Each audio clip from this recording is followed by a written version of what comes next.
বাবার থেকে মন্ত্র দীক্ষা আমি কিভাবে পেলাম সেই ব্যাপারে আমি আজকে বলছি। আমার আসলে আগে একবার দীক্ষা হয়েছিল আমাদের পুরো পরিবারের, আমার বাবা মা বোন আমি দীক্ষিত ছিলাম। আমার মেয়েও দীক্ষা নিয়েছিল খুব ছোট বয়সে। সেটা ছিল শ্রী শ্রী রাধারমন চরণ দাস দেব। উনি খুবই উচ্চকোটির বৈষ্ণব মহাপুরুষ ছিলেন। তার শিষ্য, উনিও বৈষ্ণব চূড়ামণি শ্রী শ্রী রামদাস বাবাজি, তার শিষ্য শ্রী গদাধর দাস বাবাজির থেকে আমরা মন্ত্র পেয়েছিলাম। তো সেখান থেকে আমরা পেয়েছি। তারপরে আমার ওই মাসতুতো বৌদি কস্তুরী দি আমাদের পরিবারে আসার পর বাবার সঙ্গেও আমাদের বাবাকেও দেখি এবং দেখছি যে এত ভক্তবৃন্দ সব বাবার কাছে আসছেন এবং এত কিছু পাচ্ছেন ওনারা, বাবার মন্ত্র জপ করে ওনারা অনেক কিছু লাভ করছেন। সেটা দেখে আমার মনে হতো যে আমার দীক্ষা হয়ে গেছে ঠিকই, কিন্তু বাবার প্রতিও আমার একটা আকর্ষণ আমি অনুভব করছি। তাহলে কি আমি কি বাবার থেকে আর মন্ত্র পেতে পারি না? কি করতে হয় কি আমি তো জানি না। শুনেছিলাম যে দীক্ষা, অনেকেই বলতেন যে শিক্ষাগুরু অনেক হতে পারে কিন্তু দীক্ষাগুরু একজনই হয়, এই ধরনের আগে শুনেছিলাম। সেই জন্য আমার মনে মনে একটু দুঃখ ছিল। তারপরে বাবা সেই সময় বেহালায় দীনবন্ধু চৌধুরী দা কৃষ্ণাদি ওনাদের বাড়িতে বাবা আসতেন। তো একবার ওরকমই একটা অনুষ্ঠানে 2007 সালে আমি বাবাকে বললাম যে বাবা, সকলে আপনার থেকে কত কি পাচ্ছে আপনার দেয়া মন্ত্র জপ করে, সব শুনছি, কিন্তু যেহেতু আমার আগে দীক্ষা হয়ে গেছে, আমি কি আপনার থেকে দীক্ষা নিতে পারবো না? তখন বাবা বললেন যে হ্যাঁ, নেওয়া যায়, তুমি পাবে, দীক্ষা নিতে পারবে। তারপরে বাবা আমাদের 2008 সালে একটা ডেট উনি বলে দিলেন যে অমুক দিনে তোমরা সবাই এসো সল্ট লেকে তন্দ্রাদের বাড়িতে, তন্দ্রা কুণ্ডুদির বাড়িতে আসতে বললেন বাবা। আমরা বাবার নির্দিষ্ট দিনে গেলাম তন্দ্রাদির বাড়িতে সল্ট লেকে, এবং ওই দিনই আমাদের দীক্ষা হলো। সেদিন আমার মা, বোন, আমি, আমার হাজবেন্ড এবং মেয়ে, আমাদের এই কজনের দীক্ষা হলো। এবং বাবা বলেছিলেন যে স্নান করে ধোয়া পোশাক পরে একটা একটা হর্তকি নিয়ে তোমরা চলে এসো। তখন আমি জিজ্ঞেস করেছিলাম যে বাবা, নতুন জামা কাপড় পরার কি দরকার নেই? নতুন জামা কাপড় পরে আসবো কি? তখন বাবা বললেন যে কেন, তোমার সামর্থ্য আছে নতুন বস্ত্র কেনার, কিন্তু যাদের ক্ষমতা নেই, যারা কিনতে পারবে না, তারা কি দীক্ষা পাবে না? কাজে এরকম কোনো নিয়ম নেই, তোমরা পরিষ্কার পরিচ্ছন্ন ভাবে স্নান টান করে এখানে চলে এসো, প্রসাদটা এখানে এসে পাবে। তো আমরা তাই করলাম। আমি সাথে একটা ডায়েরি নিয়ে গেছিলাম যে বাবা যে মন্ত্রগুলো দেবেন সেগুলো কখন কটা মন্ত্র দেবেন, কত বড় মন্ত্র হবে, হয়তো আমার যদি মনে না রাখতে পারি, কাজেই আমি একটু লিখে নেব, এটা আমি ভেবেছিলাম। কিন্তু আমরা আসা মাত্র আমরা তন্দ্রাদির বাড়িতে ঢুকলাম, ছবির মতো মনে পড়ছে, দেখছি যে বাবা একটা বড় রসগোল্লার হাঁড়ি নিয়ে বাবা ঘুরছেন এবং সবাইকে যাকে দেখছেন রসগোল্লা খাইয়ে দিচ্ছেন, নাও আরেকটা, নাও আরেকটা, নাও, এরকম করছেন বাবা। আর ওনাদের তন্দ্রাদির বাড়ির বাইরের বৈঠকখানাটা বিরাট বড়, অনেক ভক্ত সমাগম হয়েছে, অনেকেই বসেছে, বাবা সবাইকে রসগোল্লা খাওয়াচ্ছেন এবং সবাই খুব খুশি, বাবাও খুব খুশি। বাবা তো এরকম সেবা দিতে বড় ভালোবাসতেন। তখন আমরা যাওয়া মাত্র বাবা আমাদেরও রসগোল্লা খাইয়ে দেওয়ার মতনই অবস্থা প্রায়। তখন মামনি দি বললেন যে শিগগিরই বলো বাবাকে যে আজকে তোমাদের দীক্ষা, তো কাজেই তোমরা দীক্ষাটা নিয়ে তারপরে প্রসাদ পাবে। তখন আমরা বললাম যে বাবা, আমি বললাম যে বাবা আজকে তো আমরা মন্ত্র নেব, আপনি বলেছিলেন আজকে দেবেন। ও, আমি বলেছিলাম আজকে দেব? হ্যাঁ বাবা, আজকে দেবেন। তখন বাবা বললেন আচ্ছা বসো বসো বলে আমাদেরকে, তখনই আমরা মাটিতে সবাই বসে পড়লাম, কোনো নিয়ম কোনো আডম্বর কিচ্ছু নেই, বাবা আমাদের বসিয়ে দিলেন। আর রসগোল্লার হাঁড়িটা ওদেরই একটা জালনার মধ্যে রাখলেন। রেখে বাবা ছুটে চলে গেলেন একটা ঘরে, গিয়ে কতগুলো ছোট ছোট লিফলেট নিয়ে এলেন, এসে সবার হাতে হাতে দিয়ে দিলেন। তারপরে দেখি ওগুলোর মধ্যেই মন্ত্র লেখা আছে, ওগুলোর মধ্যে মন্ত্র লেখা আছে, এবং বাবা সাথে সাথে আমাদের প্রত্যেকের কাছে এসে এসে মন্ত্রটা বললেন। এবং আশেপাশে যত গুরু ভাই বোনেরা ছিলেন, আমার মনে আছে নন্দাদি ছিলেন, নন্দাদি আমাকে সাথে সাথে যেই শেষ হলো বাবার দিক মন্ত্র দেয়া, অমনি নন্দাদি বসে পড়লেন, আমাকে আবার বুঝিয়ে দিলেন এইটা এইভাবে করবে, এইভাবে করবে, নিয়ম বলে দিলেন। আর আমার হাজবেন্ডকে একজন গুরু দাদা এসে বলে দিলেন এইভাবে আপনি করবেন। আমাদের তো দীক্ষা হয়ে গেল। এবং তখন আমার মনে দীক্ষা নেওয়ার আগে দুটো প্রশ্ন ছিল, যে আমার তো আগেরও দীক্ষা মন্ত্র আছে, আমি তো আগেও দীক্ষিত ছিলাম, তো সেই মন্ত্রগুলোও আমার করার ইচ্ছে ছিল, যাতে আমি ওইগুলোও করে যেতে পারি। সেটা কি করতে পারবো কি পারবো না, এটা একটা প্রশ্ন।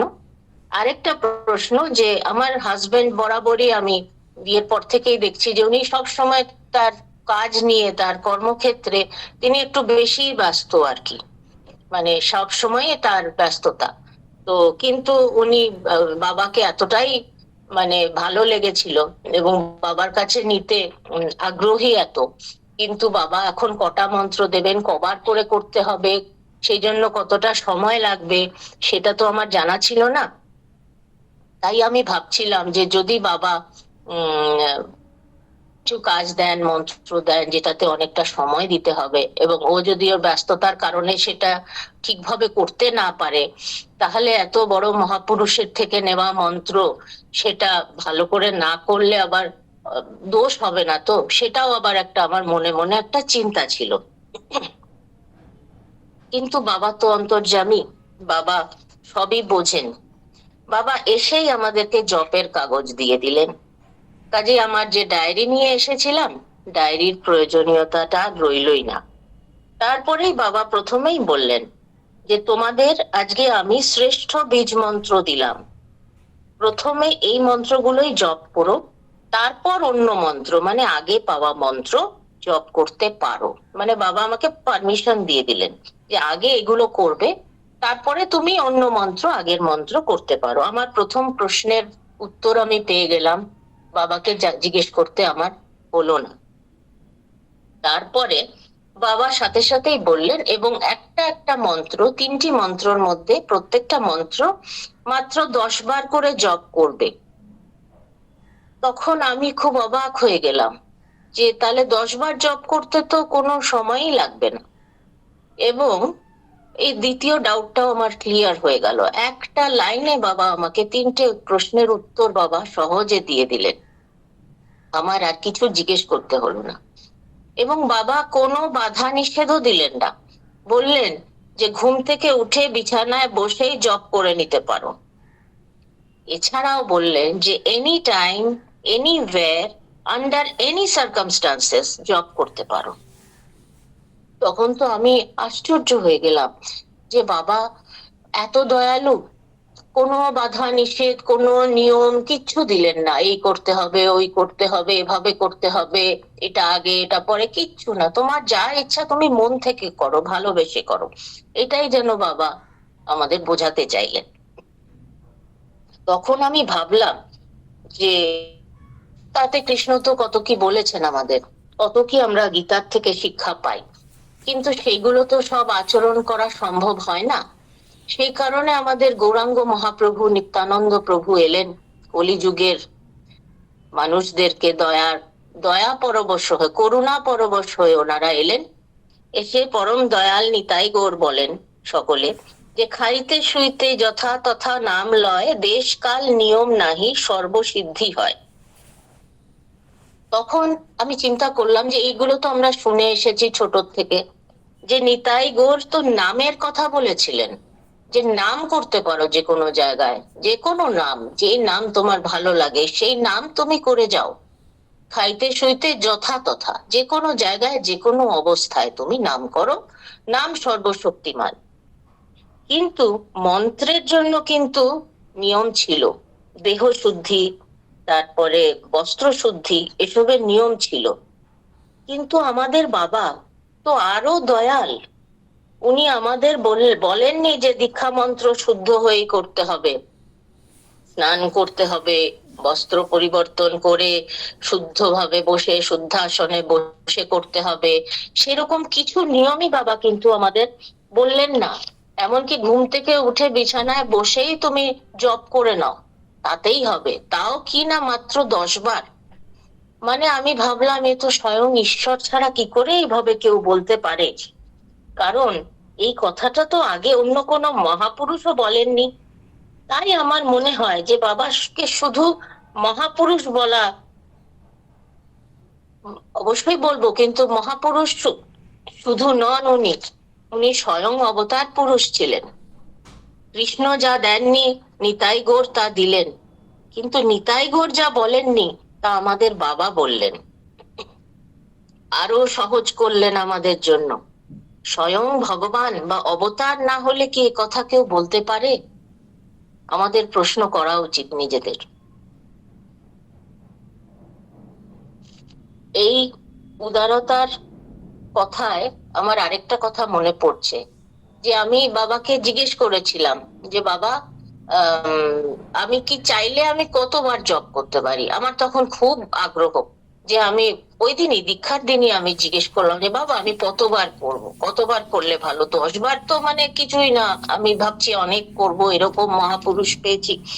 বাবাকে আমি অনেকবার ঘুরিয়ে ফিরিয়ে প্রশ্ন করলাম, বাবা কিন্তু কিছুতেই আমাকে বললেন না। বললেন any number, you can do any number, কোনো মানে কিছুতেই উনি কিন্তু বললেন না। তখন আমি বুঝলাম যে আমি তো অনেক রকম পরিস্থিতির উপর দিয়ে আমি গেছি, সেটা তো বাবা দেখতে পাচ্ছেন, যে সব সময় ওই সময় আমার হয়তো হাতে সময় ছিল, তারপরে সব সময় আমি অতটা সময় দিতে পারবো না। সেই জন্য বাবা আমাকে মিনিমাম যেটা আমার করা দরকার ওটা বললেন, তারপরে তুমি যত ইচ্ছা করো, সেটার কোনো কোনো হিসাব নেই। তারপরে তো আমাদের কে উনি বললেন, আমি জিজ্ঞেস করলাম যে বাবা তাহলে কি আঙুলে গুনে গুনে করব? কারণ তখনও আমি মালা নেইনি, মালা ছিল না আমার। বাবাকে জিজ্ঞেস করলাম বাবা তাহলে কি গুনে গুনে করব? 10 বার করার পরে বাকিটা কি আমি গুনে করব? তখন বাবা আরো বললেন যে কেন, তুমি গুনতে পারো বলে তুমি গোনার কথা বলছো? আমি কেন বলবো? তুমি গুনতে পারো, কিন্তু যারা গুনতে পারে না, অসুস্থ বা অতি বৃদ্ধ, তারা কি জব করবে না? কাজে উনি গোনার নিষেধটা মানে বিধিটাও উনি রাখলেন না।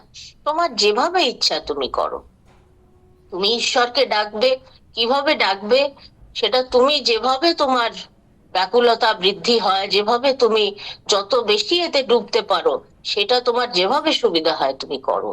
এই ছিল বাবার কথা আর কি। আরেকটা কথা, যে যখন আমাদের মন্ত্র বাবা দিয়ে দিলেন এবং সব দিদিরা ভাইয়েরা আমাদের এক্সপ্লেন করে দিলেন যে কিভাবে আমরা মন্ত্রটা করব, সেই সময় তো আমি তো আনন্দে আপ্লুত। আমি বুঝিনি যে আমার আরো কিছু কাজ বাকি আছে। বাবা দেখি পাশে দাঁড়িয়ে আছেন, চুপচাপ আমাদের দেখছেন, গম্ভীর ভাবে দাঁড়িয়ে আছেন। তারপরে বাবা বললেন যে হরিতকিটা দিয়ে এবারে সেবা দাও, মানে সেবা করো, সেবা দাও না, হরিতকিটা দিয়ে এবারে সেবা করো। মানে আমার দীক্ষা তখনও কমপ্লিট হয়নি। তখন আমি সাথে সাথে ও হো বাবা ভুল বলে ব্যাগ থেকে হরতকি গুলো বের করলাম, করে আমাদের সবার হাতে হাতে দিলাম এবং আমরা সবাই বাবা হরতকি দিয়ে একে একে প্রণাম করলাম। আমাদের দীক্ষা কমপ্লিট হলো এবং বাবা তারপরেই আমাদের বললেন বসো বসো বলে বসিয়ে দিলেন, এবং প্রথমেই এলো সেই বিশাল রসগোল্লার হাড়ি। বাবা বললেন যে 4টা মিনিমাম সবাইকে খেতেই হবে, তারপরে যতগুলো পারো খাবে। সেই দিন ছিল আমাদের প্রসাদের, ওই দিন ব্যবস্থা ছিল রসগোল্লা আর দই বড়া, দুটোই খুবই সুস্বাদু এবং খুবই ভালো লাগে সকলের খেতে। তো বাবা ওইভাবে আমাদের ওই দিন সেবা দিলেন। এবং তারপরে আমি ওই দিন অনেকেই বলছিলেন যে মহাপুরুষ যারা প্রণাম করতে আসছে, আমাদের তো দীক্ষা হলো তাই আমরা প্রণাম করলাম, কিন্তু সবাই যাতে বাবাকে ছুঁয়ে প্রণাম না করে, কারণ সেটার কোনো প্রয়োজন নেই। সেটা যারা সিনিয়র দাদা দিদিরা ছিলেন তারা বোঝাচ্ছেন যে মহাপুরুষ দর্শনেই পূর্ণ, মহাপুরুষকে বারবার ধরে প্রণাম করার দরকার নেই, এটা বলছেন। কিন্তু আমি তো তখনও অত দেখিনি বাবাকে, আমি তুলনায় নতুন। তখন আমি মনে মনে ভাবলাম যে আমরা তো এতকাল শুনেছি যে সব মানে মহান ব্যক্তিদেরই প্রণাম করা উচিত, মানে সবাইকেই প্রণাম করতে হয়। আর বাবা এত বড় মহাপুরুষ, প্রণাম করব না কেন বাবা এরকম বলছেন বা সবাই বলছেন। আমি জাস্ট মনে এটা আমার এই চিন্তাটা এসছে। সাথে সাথে বাবা তখন আমার দিকে তাকিয়ে বললেন যে বৈষ্ণবদের প্রণাম করতে হয়, মহাপুরুষদের দর্শনেই পূর্ণ। বাবা এই কথাটা তখনই আমাকে বললেন। আমি অবাক হয়ে গেলাম যে সত্যি আমি তো এটাই ভাবছিলাম। বাবা আমাকে এই এই কথাটা বলে দিলেন। এই প্রসঙ্গে আমার মনে পড়ছে, এই 3-4 বছর আগে আমি একবার বেনারস গেছিলাম। সেখানে বাবা হঠাৎ বললেন যে এখানে প্রণামের সিস্টেম নেই। আমরা প্রণাম করতে গেছি বেনারসে বাবাকে, গেছি এত দূরে, বাবাকে দেখে একটু প্রণাম করব না, তখন প্রণাম করতে গেছি, তখন বাবা শুধু এখানে প্রণামের সিস্টেম নেই এখানে বললেন। এবং সেবার আমরা বাবাকে কেউ প্রণাম না করেই আমরা বাড়ি ফিরলাম। এইটা ছিল আমাদের দীক্ষার ঘটনা।